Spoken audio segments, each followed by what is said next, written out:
বাসস্থান মানুষের মৌলিক অধিকার।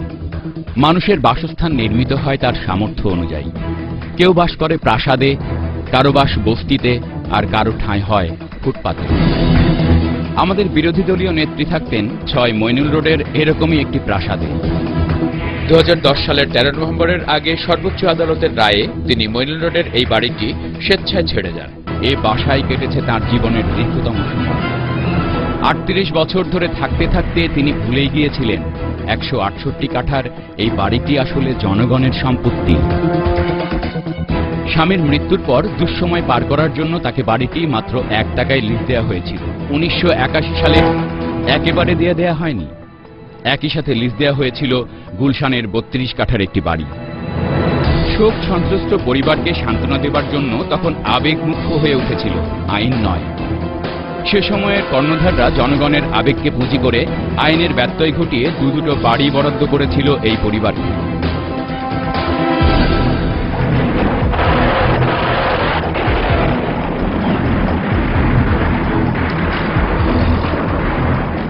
অথচ ভুলে গিয়েছিল দেশের জন্য আত্মবলিদানকারী 7 জন বীর শ্রেষ্ঠের পরিবারকে প্রদানকৃত সকল সুযোগ সুবিধার যোগফল জিয়া পরিবারকে প্রদত্ত একটি বাড়ির শতকরা 1/ভাগেরও কম।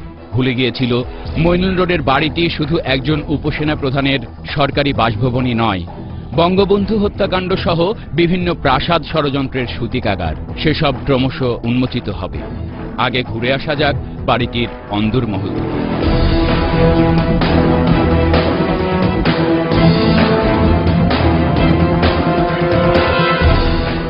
168 কাঠা জমিতে নির্মিত 6 মইনুল রোডের এই বাড়িটি যেন বৃক্ষ ছায়ায় ঘেরা শান্তিপুরী।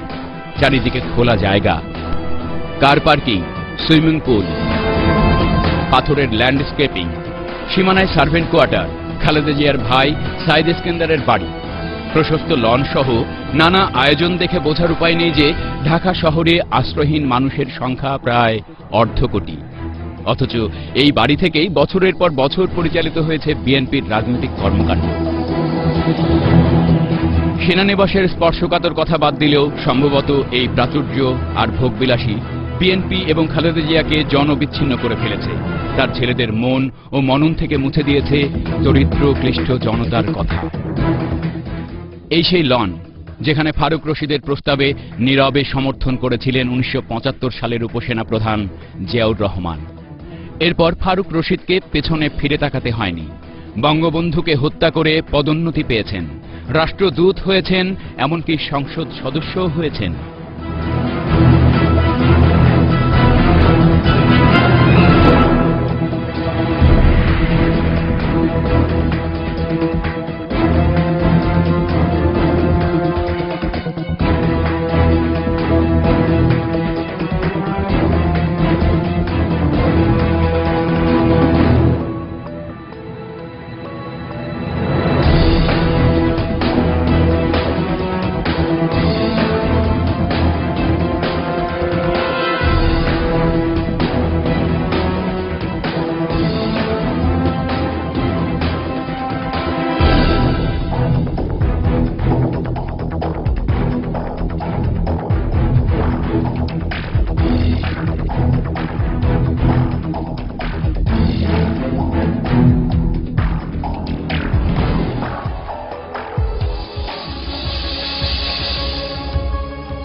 মইনুল রোডে এসে 1981 সালের একটি টেলিভিশন অনুষ্ঠানের কথা খুব মনে পড়ছে। যদি কিছু মনে না করেন নামের এই অনুষ্ঠানে বেগম খালেদা জিয়া তাদের সাদামাটা জীবনযাপনের কথা বলেছিলেন।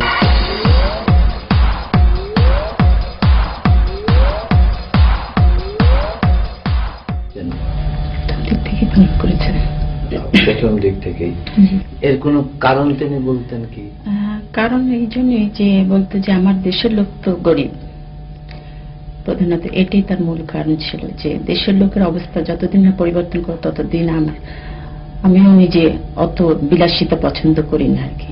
আমার ছেলেদেরও কোনো সময় কোনো রকম বেশি কাপড় চোপড় সে পছন্দ করতো না। না? তিনি বলতেন যে বাচ্চাদের এরকম ভাবে ইয়ে করা ভালো না, বাচ্চারা নষ্ট হয়ে যায় তাতে। যদি কিছু মনে না করেন, অনুষ্ঠানে বেগম খালেদা জিয়া বলেছেন তার এবং তার ছেলেদের সাদামাঠা জীবনযাপনের কথা, কিন্তু আসলে কি তাদের জীবনযাপন সাদামাঠা ছিল? চলুন তা দেখে আসা যাক।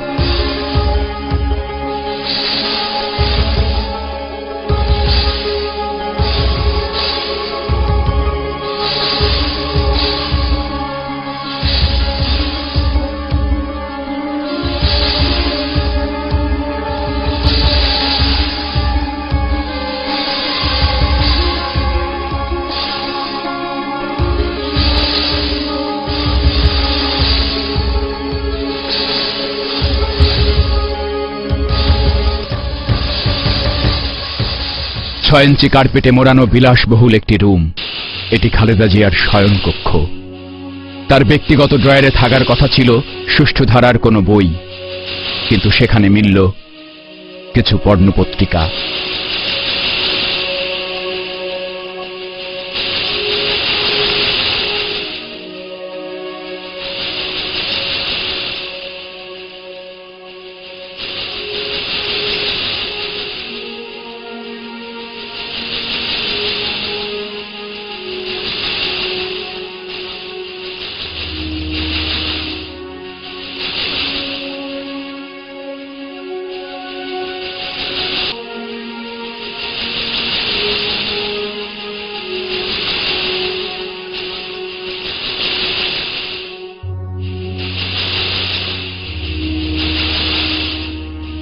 শয়নকক্ষ সংলগ্ন শীতাতপ নিয়ন্ত্রিত বিলাসবহুল স্নানঘর এটি।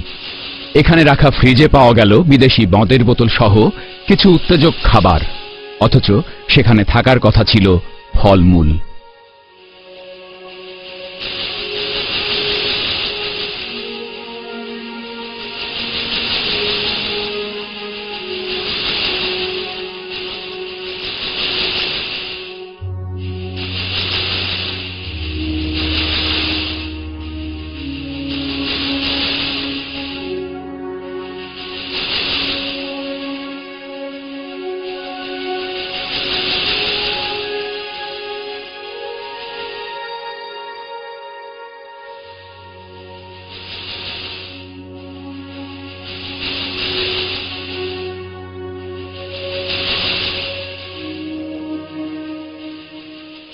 একটি পরিবারের সচ্ছল জীবনযাপনের জন্য কত বিত্তের প্রয়োজন?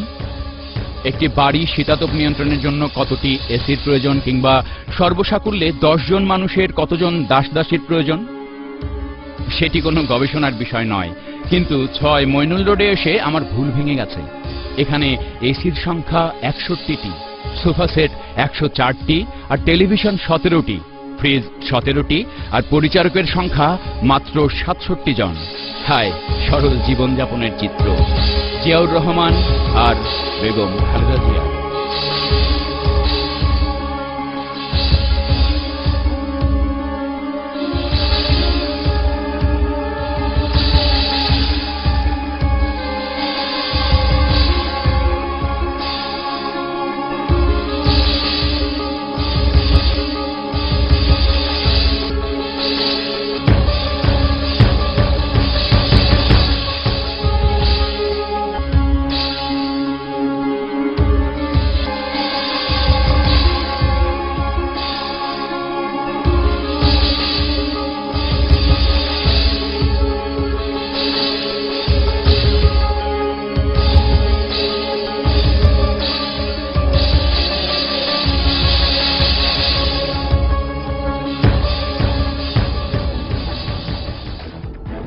জিয়াউর রহমানের একটি ভাঙা সুটকেস আর ব্যবহৃত ছেঁড়া গেঞ্জি আমাদের হৃদয় বিদীর্ণ করেছিল। আজ জিয়াউর রহমান বেঁচে থাকলে কি ভাবতেন জানি না, তবে 168 কাঠার এই চৌহদ্দিতে সবচেয়ে অবহেলায় অযত্নে আছে তারই ভাস্কর্যটি। জিয়াউর রহমানের পরিবার নিজেদের স্বার্থে তার সমাধি পর্যন্ত অপবিত্র করেছে। জিয়ার মাজার নির্মাণের টাকায় একই ঠিকাদার দিয়ে তৈরি করিয়েছেন বাড়ির এই অংশ, অথচ লিজের জমি পরিবর্ধন, সম্প্রসারণ কিংবা জমিতে নতুন কিছু নির্মাণ সম্পূর্ণ আইন বিরোধী। চলুন দেখে আসি 6 মইনুল রোডের নতুন প্রাসাদের অন্দরমহল।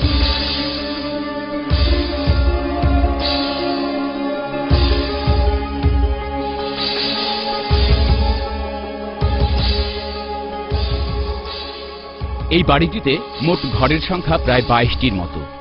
এইসব ঘরেরই কোনো কোনোটিতে পুনর্জন্ম ঘটেছে শাহ আজিজুর রহমানের মতো কুখ্যাত রাজাকার কিংবা মশিউর রহমান জাদু মিয়ার মতো মুক্তিযুদ্ধ বিরোধী। এই বাড়িতে জন্ম হয়েছে বিএনপির, পুনরুত্থান ঘটেছে ঘৃণ্য জামায়াতে ইসলামের। তাই দল দুটি আগে পিছে বাংলাদেশের নাম ধারণ করলেও বাঙালি মনের গহীনে জায়গা করে নিতে পারেনি কখনো।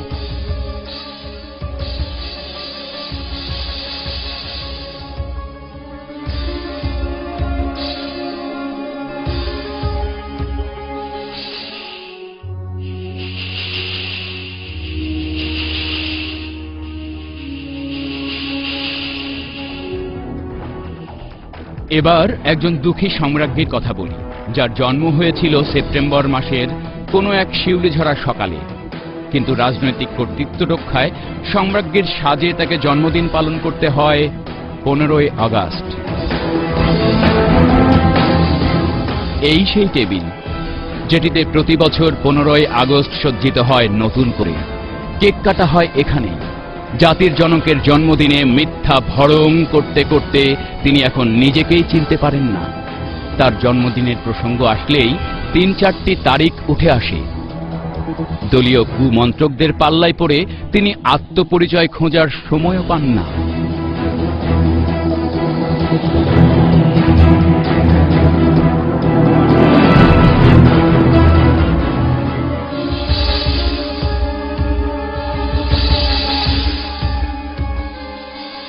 বাড়িটির ভেতরে ঢুকে পাওয়া গেল শীতাতপ নিয়ন্ত্রিত একাধিক ড্রয়িং রুম, কনফারেন্স রুম, বারান্দা, আরো অনেক বিলাসবহুল রুম।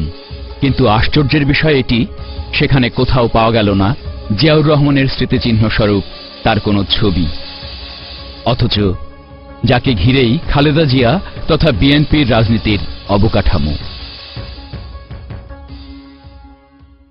যে দেশের অর্ধেক জনগোষ্ঠী এখনো দারিদ্র্য সীমার নিচে অবস্থান করছে, যে দেশের মানুষের মাথাপিছু মাসিক আয় মাত্র 2450 টাকা, সে দেশের একটি রাজনৈতিক দলের নেত্রী খালেদা জিয়া, যিনি কিনা সাবেক প্রধানমন্ত্রী ছিলেন এই দরিদ্র জনগোষ্ঠীর।